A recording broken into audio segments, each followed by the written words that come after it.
Señores, es un placer continuar con ustedes hoy, jueves, Corpus. Entendemos que muchos de ustedes están tranquilitos en su casa, mientras nosotros hemos hecho madrugar al arquitecto y urbanista Marcos Barinas para que nos acompañe esta mañana, porque tenemos una inquietud, ya, yo como sonera sobre todo, visitante asiduo de la zona colonial, que no es lo mismo que sonera del que baila el son. Tenemos una inquietud con relación a todo el proceso que se ha llevado a cabo en la zona colonial, donde todos los días uno ve que hay un remozamiento nuevo, hay una estructura nueva que se está interviniendo, se mueven calles, y Marco nos va a aclarar, porque hasta ahora yo tenía entendido que él era el coordinador de esta tercera fase del proyecto, pero me dice que no, que él tiene acciones puntuales. Cuéntanos, Marcos, ¿cuál es tu papel? Sí, no, bueno, y buenos días. Primero, muchas gracias por invitarme. O sea, amanecer para mí, para venir al día, es un placer. O sea, que bueno, eso no es problema alguno. Sí, no, obviamente, yo no soy coordinador del proyecto, del programa de revitalización de la zona colonial, no. Yo sí fui contratista. Mi empresa elaboró el plan de revitalización de la calle El Conde, que es un proyecto que no ha iniciado todavía, probablemente no vaya en esta fase, y también del parqueo municipal de la José Reyes, ¿no? Esos dos proyectos lo ha elaborado mi empresa. La coordinación del programa de revitalización de la zona colonial la elabora desde una institución, un programa que se llama el PITUC, un nombre muy largo y complejo, que es el programa de revitalización del desarrollo turístico y urbano de la ciudad colonial, y el coordinador es el arquitecto Amin Abel Santos, con otro grupo de profesionales que trabaja en ese programa en diferentes componentes. Ellos son los que administran la inversión que realiza el Estado Dominicano a través de un préstamo del Banco Interamericano de Desarrollo. Van varios, van dos. Sí, claro, el programa no empezó en esta administración, el programa viene desde aproximadamente el 2014, 2016, cuando se hizo la primera fase de esta inversión, cuando se hicieron la Arzobispo Meriño y la Isabela Católica. No sé si lo recuerdo perfectamente. Esa fue la primera intervención que se hizo. Y ha seguido ahora con otras derogaciones del préstamo, y tú estás hablando del impacto que está creando el programa de mejoramiento de las calles que se lo que tienen pasa, como Marco, calles priorizadas. Vamos a ir a los temas puntuales, claro, entonces. Claro. La realidad es que todo este proceso aparentemente empezó como desde el 2011, comenzaron las conversaciones, etcétera, ¿no? Y se empieza la intervención, me parece que en el 14. Exacto. Con un préstamo del BID de 30 millones donde se nos decía, mira, este dinero va a ser utilizado para mejorar las fachadas de alguna de esas estructuras. Estamos hablando también de la zona colonial, ahí hay una serie de monumentos y de estructuras también viejas, del siglo XV, XVI, que tienen que ser preservadas y que la intervención incluso es lenta. Pero uno se pregunta, ¿hasta cuándo va a durar esto? Porque todos los días rompen como una calle diferente, cuando no arreglan una cosa la otra, llevamos más de 10 años en esto, y uno piensa incluso en el desarrollo de la misma zona colonial y parecería que no tiene fin. En términos generales, ¿qué tú conoces del proyecto y qué puede haber provocado esta lentitud en el proceso, como para que uno diga, mira, los visitantes de la zona colonial se están encontrando con un sitio adecuado? ¿Por qué ha tomado tanto tiempo? ¿Qué sabes tú? Bueno, el proyecto es mucho más complejo que la intervención en las calles, ¿no? Esa es la parte física del proyecto, ¿no? Pero el proyecto tiene varios componentes. O sea, él va desde el mejoramiento de viviendas, como muy bien tú observaste, hasta la restauración de monumentos, hasta la revitalización y reformulación de estas calles que se llaman calles priorizadas, hasta intervenciones también en el espacio público y en algunas otras amenidades como museos y actividades. O sea, hay diferentes componentes, y para cada componente están identificadas una serie de fondos. Lo que ustedes están sufriendo, y a mí me gustaría que eso sí la gente entendiera mucho esto, ¿no? Es el impacto de la reconstrucción de estas vías.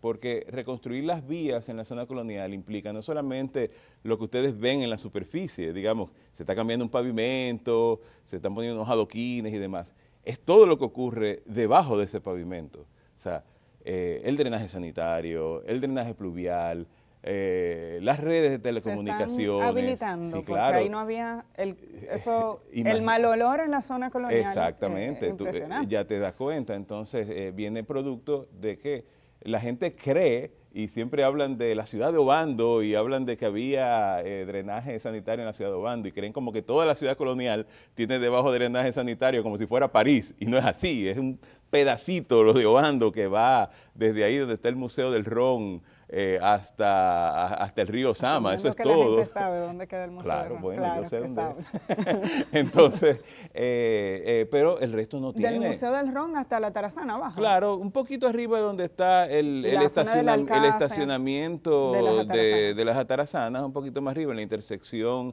de la Isabel la Católica con esta vía que baja ahora, que no recuerdo cómo se llama, desde ahí hasta bajar allá a donde está el río Sama. Eso es todo el drenaje sanitario obandino, ¿no? Es realmente corto. Después el resto no tiene drenaje sanitario, no tiene drenaje pluvial. Las redes de telecomunicaciones y eléctricas que eran colgando han tenido que ponerse por debajo, ¿no? Por debajo del nivel de la calle, lo que implica un trabajo que requiere mucho tiempo y mucha energía. Y esta energía, por supuesto, y los problemas con que tú te encuentras ahí abajo, porque no hay récords de todas las diferentes intervenciones que en diferentes periodos se han hecho con esta infraestructura, tú la vas encontrando en el camino. Añádale a eso también el tema arqueológico, o sea, cuando encuentras un tema arqueológico tienes que detener y eso lleva a que hay atrasos importantes que afectan mucho, y eso hay que atenderlo con premura a los vecinos y a los residentes de la zona colonial. Imagínate si te afecta a ti, que eres una visitante. Imagínate el que vive allá. Yo pienso en que los tiene que vivir residentes y eso los dueños de negocios. Claro. Porque el que visita, Sí. yo recuerdo que por el 14, después que se hizo la intervención importante, incluso yo dejé de ir a sitios que visitaba regularmente, simplemente porque cada día que uno iba tenía que encontrarse una salida distinta. Sí. Entonces me imagino que eso tiene un impacto en los negocios. Claro. Yo recuerdo que en ese plan de remozamiento de la zona colonial se habló, la arquitecta Maribel Villalona era que estaba al frente del proyecto. Ella era la coordinadora antes de Amin Abel. De la primera fase, exactamente.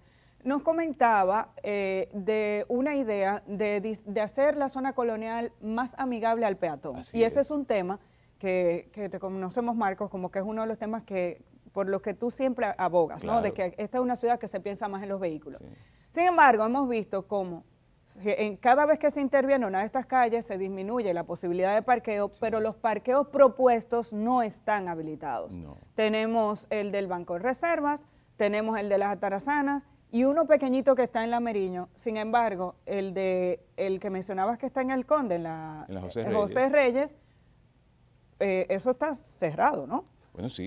Y se había dicho que se iba a hacer un estacionamiento abajo en la avenida del Puerto, que tampoco, se había dicho que ahí se iba a hacer uno adicional que no se ha hecho. Entonces, la movilidad, sí, para que la zona colonial sea habitable y amigable al visitante, necesita, digamos, dar ciertas garantías. Claro. ¿Qué sabes de eso y qué pasa, por ejemplo, con el parqueo de la José Reyes? Sí, bueno, sobre la movilidad en general en la zona colonial, es importante entender el peatón, que yo defiendo, ustedes lo saben, esa es quizás una de mis misiones más importantes.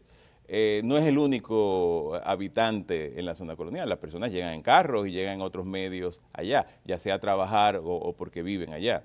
De manera que la atención al peatón básicamente está garantizada en este proyecto. O sea, ustedes lo han vivido, cómo se han ampliado las aceras, cómo se ha hecho incluso mucho más seguro para los peatones. Tanto que a veces se convierte en un problema porque ahora el espacio de los peatones está siendo invadido por otros medios de movilidad, como son las patinetas y demás, que pueden ser a veces incluso peligrosas. Pero también está el tema de los estacionamientos. Y los estacionamientos necesarios para hacer que esos peatones, porque las personas llegan allá en carro y después tienen que caminar. Entonces, el déficit de estacionamiento en la zona colonial es increíblemente alto. Estamos hablando de algunas 3.000 unidades que sería necesaria construir para tú poder cumplir con la demanda que tiene la zona colonial. Algo que es imposible de cumplir bajo las condiciones de la zona colonial. Por tanto, el plan de movilidad, y es a lo que atiende el plan del BID, porque yo lo reconozco porque estoy trabajando en el parqueo de la José Reyes, establece unos planes para construir una serie de estacionamientos. Algunos se han hecho, por ejemplo, en la Tarazana se hizo, se está terminando uno en La Mella, de 300 unidades, entiendo yo que es, y el de la José Reyes es otro estacionamiento que se va a construir, va a empezar construcción ahora. La estructura anterior tuvo que ser demolida por problemas estructurales, podía colapsar, de hecho, y ese va a añadir 250 unidades más. Pero esto no es suficiente, ni va a ser suficiente. La inversión que habría que hacer es tan alta para suplir la necesidad de estacionamiento que es casi insostenible. Por tanto, el proyecto implica también una red de movilidad de autobuses eléctricos, que van a ser unas rutas de autobuses eléctricos, que van a movilizar personas desde puntos estratégicos en la ciudad de Santo Domingo, uno es la Plaza de la Cultura, bajando por la Máximo Gómez, el Malecón, entrando a la zona colonial, repartiendo a las personas y que las personas puedan salir y entrar a la zona colonial sin necesidad de montarte en un carro y tener que estacionarlo, ¿no? Entonces las personas vamos a tener que aprender a vivir con esta nueva zona colonial, igual que ocurre en el Viejo San Juan. Durante los fines de semana tú no entras al Viejo San Juan en un carro, solamente pueden entrar los residentes, ¿no? Las personas tienen que llegar en transporte público y después vas a tener que entrar caminando. Vamos a tener que acostumbrarnos a una nueva zona colonial y tenemos que acostumbrarnos a entender que cuál es la realidad de los zapatos de las personas, ¿sabes? No pensar, ponernos los zapatos de los otros, ¿no? Y cuáles son las verdaderas necesidades. Sí, yo quiero llegar a la zona colonial en mi jipeta y parquearme ahí frente al restaurante al que yo voy. Mira, eso no va a ser posible, ¿no? Ahora, hay que garantizar a las personas que viven allí que su estacionamiento esté garantizado, ¿no? Porque el que vive allí, no está yendo eventualmente, y sería injusto que tú le digas al que vive allí, mira, te tienes que montar en el autobús eléctrico para llegar. Eso debería ser una opción para ellos, pero en una condición. Por tanto, debería de tener más atención ese aspecto. ¿De cuánto tiempo estaríamos hablando para comenzar a ver que se alivie esta parte? Y sobre todo, mirando el tema de las calles, sí que se han ampliado las aceras, lo cual se agradece, claro. Pero ahora, esas calles que son de una vía, el día que se avería un carro, o el día que, también está el tema de la educación ciudadana, esperar que una persona se desmonte porque llega en un taxi, empiezan todas las bocinas, la carga y la descarga. Toda esa planificación también parecería que está haciendo falta, ¿no? De que haya horarios adecuados para carga y descarga de cosas en los establecimientos para que sí. no pare el tráfico de todo el mundo porque todo colapsa. Sí, por eso te decía que es muy importante que la gente entienda. Con esto yo no estoy defendiendo, yo no soy parte del programa, te lo dije al principio, Yo no soy coordinador del programa. Yo simplemente lo veo desde el punto de vista profesional, desde el punto de vista de la planificación. Esos problemas son inherentes al desarrollo y seguirán ocurriendo, y la planificación ya de la educación de las personas en la manera que utilizan estos servicios también es algo que hay que atender, ¿no? O sea, yo no estoy diciendo que el programa es perfecto, ¿no? Sino que hay cosas que hay que atender. Tú has identificado una, mire, si se daña un vehículo en estas vías donde es solamente un carro, bueno, perfecto, vendrá una grúa y se lo llevará, pero yo estoy dispuesto a pagar ese precio con tal de que yo pueda caminar adecuadamente y con seguridad en la zona colonial. Tú sabes, si hay que llevarse un carro, se lo llevan, y si los carros tienen que pararse por 2 horas, que se paren, no hay problema. Tú sabes, el tema es que las personas puedan disfrutar del espacio. A mí me daría mucha pena que uno de los pocos programas que hay en la República Dominicana donde el proceso de planificación existe y donde los procesos de consulta con la población existen, donde hay canales para que las personas expresen precisamente este problema, se malentienda y se entienda que es un programa negativo, cuando es todo lo contrario, ¿no? Es quizás el único lugar en la República Dominicana donde estos procesos se están llevando. Ahora, no es perfecto. Y te voy a decir donde desde mi punto de vista existe un problema serio y es en la gobernanza. hay un problema serio de gobernanza en términos de la zona colonial. El proyecto cuando inicia, bueno, desde 1987, cuando inició la zona colonial, inició bajo un sectorial. ¿Quién se encargaba de la zona colonial? La Oficina de Patrimonio Histórico, es un sectorial, es una oficina que se encargaba y pensaba en la restauración del bien, no en toda la complejidad de cómo funciona una ciudad. Ahora esto es diferente. Cuando llega el 2014, el 2011, cuando llega el préstamo del BID, ¿qué se decide? ¿Quién administra el proyecto de la zona colonial? ¿No es el Ministerio de Turismo? Exactamente. Ahora. ¿Qué es el Ministerio de Turismo? Otro sectorial.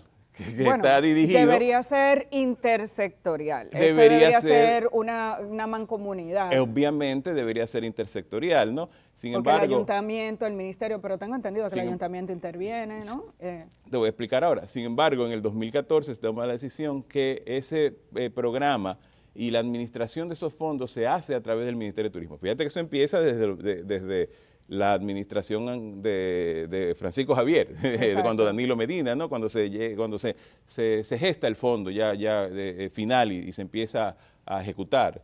Y ahora, en una segunda fase, se corrigen ciertos aspectos de esa no intersectorialidad de haber definido que era el Ministerio de Turismo, y se lleva a que supuestamente es tripartito. Es el Ayuntamiento del Distrito Nacional, el Ministerio de Turismo y el Ministerio de Cultura, pero los fondos los sigue administrando el Ministerio de Turismo, sigue abriendo un poder dentro del Ministerio de Turismo.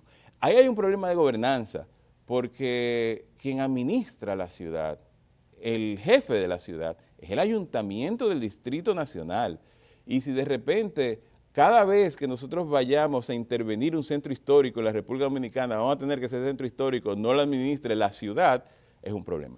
No significa que no sea lo correcto, dada la circunstancia en este momento de que los ayuntamientos no tienen el poder que deberían de tener y no administran los fondos que deberían de administrar, porque no se les da. Bien, perfecto, ok, vamos a decir que el Ministerio de Turismo tiene más capacidad en términos de estructura administrativa para llevar ese proyecto, pero no podemos entender que a futuro... ¿Qué problemas causan? ¿No fluyen los fondos? Claro, bueno, por un lado el tema intersectorial. El ministerio es un sectorial, por eso fue necesario crear el programa que articula estos grupos, pero aún así el tema de la gobernanza, de quién administra la zona colonial, quién lleva a cabo el tema de las normativas, quién se encarga de coordinar todos aquellos aspectos que no están en el mismo fondo del BID, ¿no? La atención a los ciudadanos, los problemas que tienen que ver con el alcantarillado, con la red de alcantarillado y cómo se une a la ciudad, los impactos que tiene la zona colonial en términos del entorno, todos esos aspectos tienen que ser vistos desde la institución que por ley realmente debería de administrar los espacios de la ciudad. Y eso no ocurre allá. Otra vez, una cosa es lo que nosotros entendemos que se debe resolver en el momento. Y dice, mira, y probablemente hasta el BID, que no creo, haya dicho, yo prefiero que sea el Ministerio de Turismo y no el ayuntamiento, ¿no? Y de repente se decide así por un tema operativo, y otra cosa es lo que a futuro debe de ocurrir y las cosas con las que te vas a enfrentar. Y esa es una con la que te estás enfrentando ahora, consecuencia de esto. Pero eso no significa, y eso es lo que yo quiero ratificar, que el proyecto, como plan, como idea de ciudad, como planificación otra vez, sea incorrecto y no esté desarrollando lo que tiene que desarrollar. Así, es correcto, es correcto. Y esos impactos son los impactos que ustedes van a recibir en la zona colonial, y cuando tengas que resolver el problema en el polígono central, y cuando tengas que resolver el problema en Gascue, y cuando tengas que resolver el problema en otras áreas de la ciudad, ese mismo tipo de impacto lo vamos a estar recibiendo, y de hecho la zona colonial va a servir como un modelo para los errores que se pueden estar cometiendo allá, puedan mejorarse en otros lugares. No quiero que se nos acabe el tiempo de la entrevista sin hablar entonces del Conde. Sí. ¿Qué nivel tú decías que tu oficina tiene un encargo, pero no sé si se está interviniendo o no? La realidad es que el Conde da pena. Sí. El Conde está asquerosamente sucio, Sí. las estructuras están destruidas, parecen de países que tienen otro tipo de problema, está abandonado. Eso era una arteria, la principal arteria comercial de la capital y la mayoría de los negocios están cerrados, pero sobre todo el sucio que hay y el nivel de destrucción pinta una muy mala imagen y sobre todo hay gente que entra desde la Palo Hincado, entra al Conde por ahí. El proyecto del Conde está hecho. Desde el Parque Independencia. El proyecto del Conde está hecho. Está hecho con... ¿Qué se aspira a hacer y Está qué hecho pasa? con sus presupuestos, sus documentos constructivos, la planificación de en qué fase se va a hacer. Es un proyecto muy completo. Ese proyecto fue entregado hace más de un año ya. Hubo una decisión del programa, no tengo las razones de esa decisión de no empezar el Conde en esta fase del programa. Eso tendría que preguntárselo a ellos. ¿Qué se contempla en ese proyecto? ¿Cuál es la aspiración y qué podemos esperar? Si te recuerdas el tema de los olores, por ejemplo, eso tiene que ver con una mezcla que había en el Conde del drenaje sanitario y el drenaje pluvial. Se contempla separar el drenaje pluvial del drenaje sanitario, se contempla resolver los problemas de abastecimiento de agua, se contempla también arborizar el Conde en algunos segmentos, ¿no? De manera que la misma vegetación sirve como una esponja para esas zonas donde el Conde se inunda, porque tú no lo sabes, pero el Conde se inunda, pueda drenar adecuadamente y generar sombras y hacer mucho más agradable el recorrido peatonal en el Conde. Se contempla también la renovación de la infraestructura histórica que hay en el Conde. Toda la historia del Conde va a ser relatada a través de una serie de tarjas y de elementos en el pavimento que te va a decir ciertos eventos que ocurrieron en determinados espacios del Conde. Se contempla también la zonificación del Conde y la normativa del Conde para que se reactive la vivienda en el Conde, que es algo increíblemente necesario, sobre todo vivienda de bajo costo y de baja renta, que sería muy necesaria en la zona colonial. Cada vez más difícil en la zona colonial, baja renta y bajo costo. Claro, es parte de lo que se contempla, ¿no? También el tema del nuevo tipo de negocio que están ocurriendo en el Conde y nuevas inversiones que hay en el Conde, que son bastante sectorizadas y se hizo un plan para que esas inversiones estuvieran orientadas en los lugares donde deben estar y se atiendan a las personas. No es lo mismo el Conde de la Palo Hincado que el Conde que está frente al Parque Colón. El grupo que lo utiliza son grupos muy diferentes. Entonces, es un proyecto integral que integra no solamente la parte económica, la parte social, también la parte ambiental, como te expliqué, y también los aspectos de infraestructura. Y también el tema del parqueo, ¿no? O sea, el Conde necesita... ¿El parqueo está siendo intervenido o no? Claro, el parqueo se demolió porque era un peligro, podía colapsar. El ayuntamiento tuvo la decisión de demoler el parqueo y el mismo ayuntamiento está gestionando los fondos desde el ayuntamiento, no solamente desde el BID. El BID, por ejemplo, está colaborando con la parte de la planificación y el diseño, pero en términos de la ejecución, el ayuntamiento está gestando los fondos para el nuevo edificio que iniciaría, según la planificación, en el 2026, a principios del 2026. Brevemente, Marcos, porque se nos agotó el tiempo, la parte del Conde, ¿para cuándo le están dejando y a cuánto ascendería por lo menos el presupuesto actual? No sé. Tú tendrías que preguntarle al coordinador del programa, que no soy yo, para que ellos te digan por qué el Conde no va ahora y por qué va en otra fase. Yo no tengo esa información, yo entregué el proyecto, yo tenía la esperanza de que iniciara ahora, no inició, yo entiendo que deben haber unas razones lógicas para que sea así. Sí te puedo garantizar que en cuanto al parqueo, porque es una decisión del ayuntamiento de iniciar el parqueo a principios de 2026, es la información que tengo. Ahora, que sea lo que ocurra es otra cosa. Ahora, el proyecto... parqueo de la José Reyes. Sí, el proyecto se está entregando ya en esta semana y entendemos que muy pronto habrá una licitación de la construcción de ese proyecto. Finalmente, ¿qué podemos esperar de este proceso de transformación? Para gente pensando, como yo dije al inicio, en los visitantes habituales y los extranjeros que vienen, pero también en los negocios, en la familia. ¿Qué ¿Qué aprendizaje debemos sacar y qué expectativas podemos tener de este proyecto? Mira, el primer aprendizaje es el tema de ponerse en los zapatos de los demás. Eso es algo que yo siempre planteo. Es bien difícil para una persona que tiene un negocio sobrevivir en medio de los atrasos inherentes a los procesos de construcción. Para nosotros los urbanistas y los planificadores decimos, eso tiene que ser así, y a la gente que sufra. Mira, lo decimos porque no somos nosotros que estamos ahí administrando negocios. Entonces, de alguna manera, parte del aprendizaje es trabajar más con la estructura económica de la zona colonial, de manera que ese impacto que van a recibir esos negocios pueda ser de alguna manera minimizado o pueda ser retribuido a las personas que tienen esos negocios y se planifique de alguna manera óptima la manera en que se van construyendo por las fases en que se van construyendo. Que no significa que no se pensó, sino que probablemente no ha sido tan efectivo como se creía que iba a ser. Ese es uno. El otro son los residentes. Si hay algo valioso en la zona colonial es el residente, es la persona que decidió vivir allí a pesar de que está lidiando con que le suman la renta todo el tiempo y que posiblemente incluso sea expulsado. Es muy importante que se mantenga el residente en la zona colonial, que no se convierta la zona colonial en lo que se convirtió el viejo San Juan.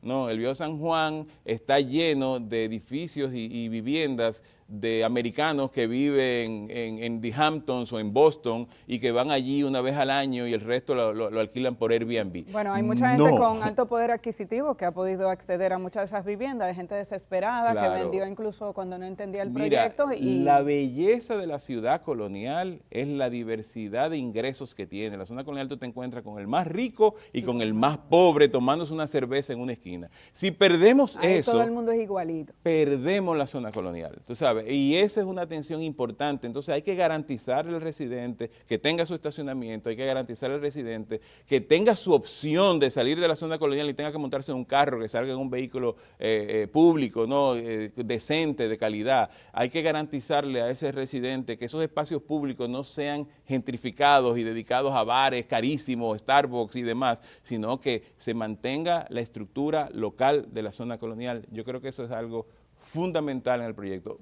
Por el resto, creo que la ciudad colonial está mejorando, señores. Piensen en lo que era la zona colonial en el 2011, tiren una foto de cómo era el 2011 y veanla ahora y vean cómo muchos negocios en la Isabela Católica y en la Florida Bomberillo han prosperado a partir de esas intervenciones. Y esperemos que así siga siendo. Muchísimas gracias, Marcos, por siempre darnos luz con relación a estos temas de urbanismo.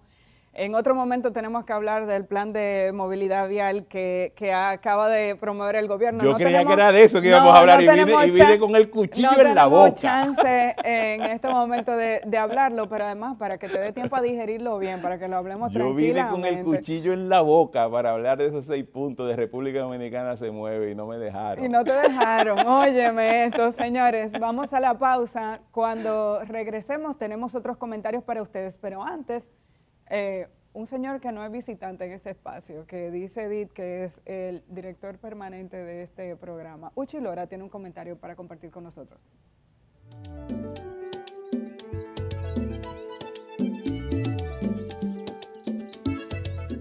Hola amigos. En el caso del Jet Set han quedado claras las responsabilidades y sobre todo las irresponsabilidades. Ahora viene un proceso judicial al que todo el mundo le va a dar seguimiento, que se va a hacer con la ausencia de 236 que estaban en la fiesta y que ya no están. Aquí todos y cada uno de los dominicanos están interesados en seguir los detalles y las discusiones acerca del colapso material más traumático que haya llorado la sociedad dominicana.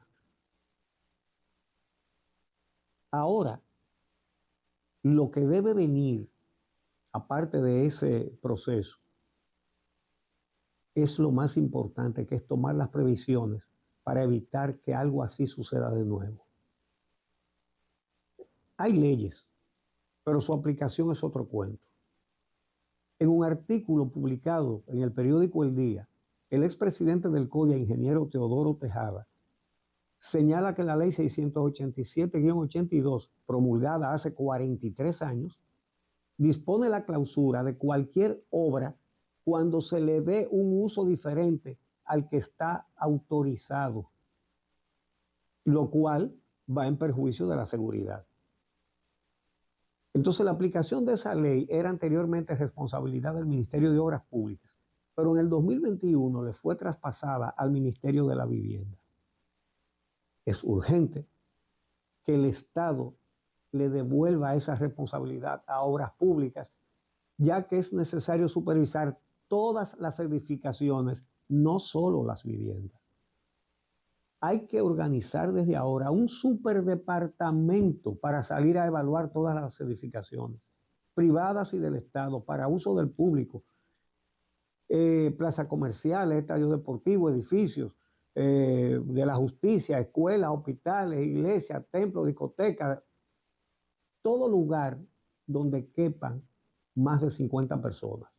Ese es el parámetro que se usa, por ejemplo, en la Unión Europea o en España, que aunque es miembro de la Unión Europea, tiene su ley para eso. En Estados Unidos también. Y las inspecciones se hacen constantemente. Las edificaciones que tienen 25 años o menos, regularmente las inspeccionan cada 8 años, tengo entendido. No, cada 10 años.